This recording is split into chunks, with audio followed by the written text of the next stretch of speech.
Dice que la señora Juan Pucha, que se equivoca mucho. Como que usted dijo que había un hombre que comía langosta y se alimentaba nada más era con Paco Paco, y que era langosta del Paco Paco, y pura miel, profesor. ¿Qué? Esa vaina digo ya que usted es un hijo de puta, profesor. Y que te digo que era católico, pero en esa época no había católicos. Usted me está diciendo cuando lo rebremos allá al río Jordán que había un hombre echándole vainas a Herodes y que le dijo que era un prostituto, Herodes, porque paraba era día y noche montado sobre una mujer, la mujer del hermano, la sobrina, el otro y la otra. Sí, profesor. Más bien no debe ser eso, profesor. Bueno, queridos estudiantes, siéntense en su fraternal saludo. Nosotros aquí estamos viendo que en ese momento no es más que lo que hacía Juan el Bautista, al que le mocharon la cabeza cuando la pidió Salomé, viene siendo el sermón del cura. El sermón del cura es el ortodoxo católico que dice que pelea con el diablo. Y entonces el Cristo ese viene siendo realmente el liberal. Y se sale de la ortodoxia conservadora, la salvación del mundo, que lo tenían puesto en la secta juancista, porque era una secta, Juan. Y surge, entonces, el famoso Jesús, que es realmente asesinado públicamente por sedición política. Y entonces lo que pasa es que aquí hay una cuestión, queridos estudiantes, si ustedes no se dan cuenta que él primeramente, cuando se da cuenta que lo traen, que ya él pasa el tiempo y aquellas cosas que sucedían, nacen la FARC, profesor.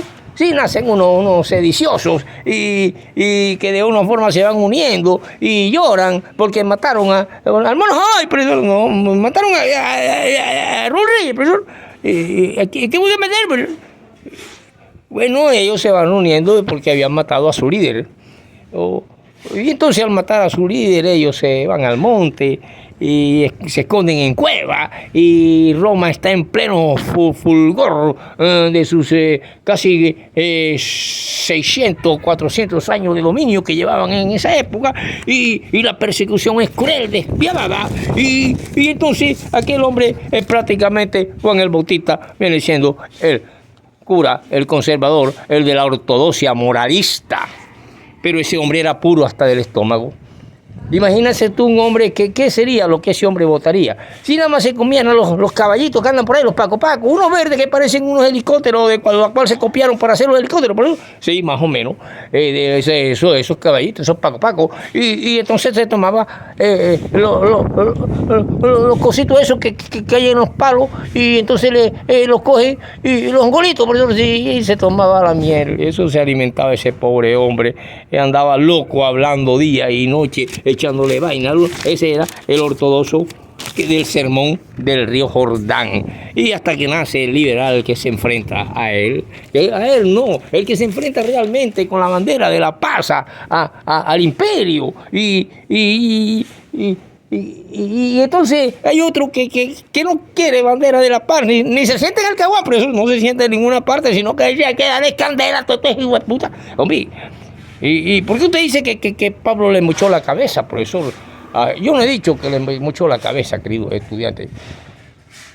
En plena persecución del cristianismo, Jesús como líder, si Pablo lo hubiera encontrado en ese momento, no 30, 40 años después que murió, que va a salir con que tal, que le dijo que se cayó, que tal, que pito y flauta, las metáforas literarias y las cuestiones manoseadas ya cuando estas cuestiones se salen y 300 o 400 años después van a salir, que aquí está ya un testamento y tal, entonces resulta que ahí hay una vaina. Díganos, profesor, porque no tienen incógnita.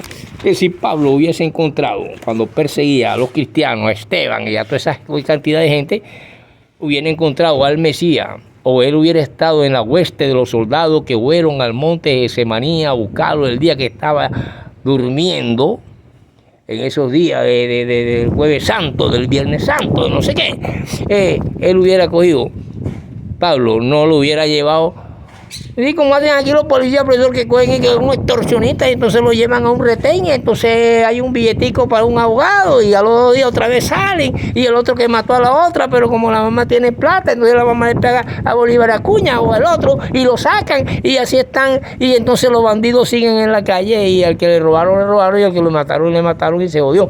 Bueno, Pablo no hubiera sido de esos corruptos policías, ni soldados, ni nada de eso.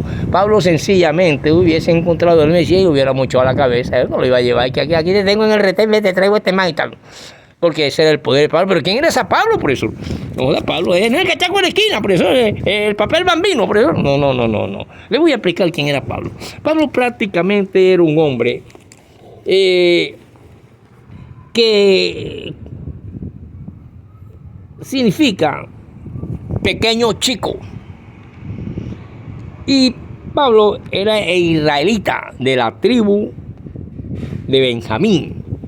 Y este Pablo es también, mucho después del asesinato de este hombre público, apóstol de Jesucristo, y es quien crea realmente el evangelio de la divinización de Jesús. Pero ya este Pablo lo crea cuando ya todos estos papeles y aquellas cuestiones llegan primero a Grecia y después a Roma, traducidos. Pero Roma es la que está presente, es la que sabe que aquella cuestión es la que le da fuerte, es la que no sé qué. Y este Pablo, realmente, como lo dice en el libro de Efesios 1:1, y en Filipenses 3:5, dice que aunque quizás tenía desde su infancia tanto el nombre hebreo Saulo, como Saulo de Tarso, era hebreo, pero también obedecía a Roma. Tenía desde su infancia estos dos nombres. El nombre hebreo, que es conocido como Saulo, y el romano, que es el que es conocido como Pablo. ¡Oh, la jugada ahí! Entonces, ¿qué pasa? Que como allá, que igual que no sé qué, le dicen es tal y el otro, le cambiaban el nombre. Entonces, él dice en el libro de los Hechos, que es escrito por Lucas, hay una cantidad de cosas. Lucas escribe sobre Pablo, Pablo escribe sobre Lucas, el otro escribe, el único que no escribió nada, dicen, es Jesucristo, y algunos dicen que tienen alguna cartica guardada de Jesús. Entonces, por lo tanto, tanto nombre hebreo como romano, también en 9:17 y en segunda de Pedro 3:15 podemos analizar esta cuestión de los nombres. Puede que escogiera llamarse por su nombre romano en vista de su comisión de declarar. Este hombre es el que empieza a declarar las buenas nuevas a los gentiles, no el evangelio, porque él, Pablo, nunca fue evangelista. Y ni siquiera estaba metido entre aquellos apóstoles, 12 o 13, que aparece Judas, y Judas reemplazado por Matatías y tal. Entonces, este hombre es el de las buenas nuevas a los gentiles, y le habla a los gentiles sencillamente pues, con el nacimiento o aquello que lo relaciona con Roma, que es Pablo, pero el tipo es hebreo. Hombre, por eso es como si fuéramos aquí de Colombia a hablar mal de Colombia a Estados Unidos, sencillamente para que nos den algunos dólares o nos pongan un buen petecito político los norteamericanos. Sí, más o menos así. Entonces se pierde la identidad, se pierde la cuestión, y el hombre tiene 2 cédulas, una hebrea y otra. Por eso los mismos hebreos lo odiaban. Entonces, ¿qué pasa? Llega un momento en que ya los gentiles tienen los papeles en las manos. Y si quieren, váyanse a Gálatas 2:7-8 y el libro de Hechos 9:15 y pueden analizar este pedacito.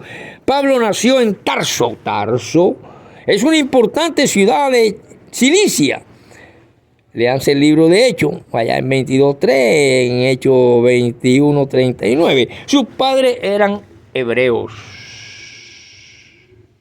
Probablemente de la rama farisaica. Los fariseos eran aquellos que eran celosos de la ley y celosos de que no te vayas a jugar a dominó porque hoy es el día de santidad de sábado santo.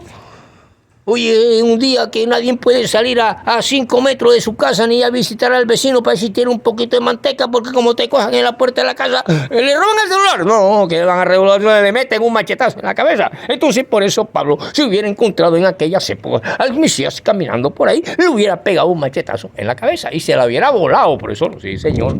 Pero resulta que como no estaba por ahí, entonces llegó y después cuando pasa todo y ya se está lleno de sangre, como si hubiese matado vacas, si hubiese matado cerdos, si hubiese matado sangre por todos lados, el hombre ya llega a una psicopatía y empieza a escuchar voces.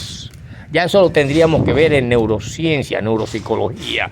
Ya tendríamos que introducirnos a las enfermedades psíquicas y a las psicopatologías para poder entender qué estaba escuchando cuando se rompen las neuronas, las voces, los vacíos que quedan en el cerebro. Y entonces, bueno, eso lo sabemos hoy, pero en aquel entonces nadie de todo el mundo decía que era entonces el diablo. Bueno, entonces, ustedes ya están entendiendo, mi querido estudiante, están entendiendo, ¿verdad? Entonces resulta un momento en que era ciudadano romano de nacimiento. Era ciudadano romano de nacimiento, Hechos 28. Tal vez porque a su padre se le había concedido la ciudadanía por servicios prestados. Su padre debió enseñarle el oficio de hacer tiendas de campaña. Hechos 18, por ahí más o menos. 88, 33, 18, 33, algo así por el estilo. Busquen ustedes que son bibliómanos, yo no entiendo nada de la Biblia. Entonces, profesor, díganos la verdad, profesor. Bueno, él después recibió instrucción del sabio fariseo Gamaliel, uno de los más grandes maestros, como usted, profesor. Más o menos Gamaliel era así como el profesor Rodríguez de la Universidad del Atlántico en Derecho y Filosofía del Derecho, y era el más ilustre de todos en las enseñanzas y las cuestiones, le pesaba la cola en el Sanedrín, y entonces este fue uno de los maestros de ese Pablo. En las enseñanzas de Gamaliel, y ya sabemos que su padre le concedió la ciudadanía por servicios prestados. Debió enseñarle el oficio que él tenía, tienda de campaña, y después entonces recibió instrucción del sabio fariseo, los sabios defensores de las leyes, la cuestión, Gamaliel, en Jerusalén. Pero ahí está la Universidad de Jerusalén, sí, claro. De allá vino un hombre que yo escuché, creo que era Marco Rincón Suré, estudió en la Universidad de Jerusalén, y él conoció el Domo de la Roca, y conoció la mezquita de Omar y todos esos templos con incrustaciones de oro y diamante en las paredes, etcétera, etcétera.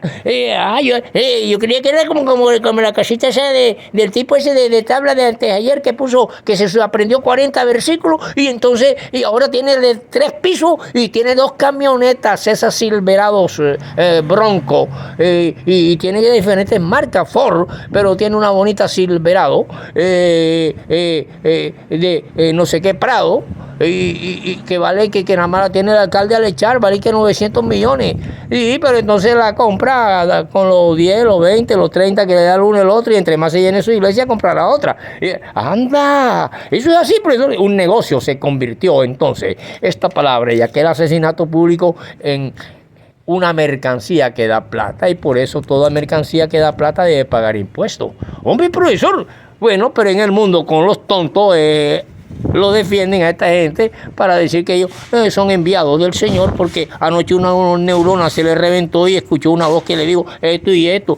Y no son la Virgencita de la Inocencia, profesor. Bueno, la Virgencita de la Inocencia es una mujer que pinta sus cosas y pertenece a las personas que de una u otra forma tienen que tener el apoyo del Estado, porque sufre lo que sufrieron aquellas sociedades, todo judío, toda cuestión, depresiones bipolares, y todo juniorista, depresión bipolar, que lloran y se mean cuando el junior cuando el junior pierde, pero que entonces son el puto y se echan la cerveza en la cabeza y danzan y bailan cuando gana, y aunque después vayan a prestar para el desayuno a los 3 días o para el bus. Hombre, qué sociedad tan perra, Dios.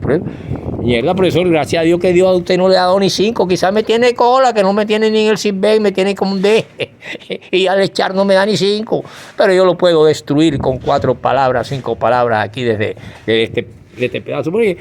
Porque usted es del Centro de Estudio de Investigaciones Sociales, profesor, y usted es graduado en Socialismo Científico y Filosofía. Y no le da miedo, profesor. Me da miedo que Pablo me moche la cabeza o un policía energúmeno, semianalfabeta, sencillamente me llevo un retén y me pongan que yo soy el mono jojoy. Nos vemos en la próxima. Y eso que no ha logrado la paz, profesor. Ni Cristo tampoco la logró.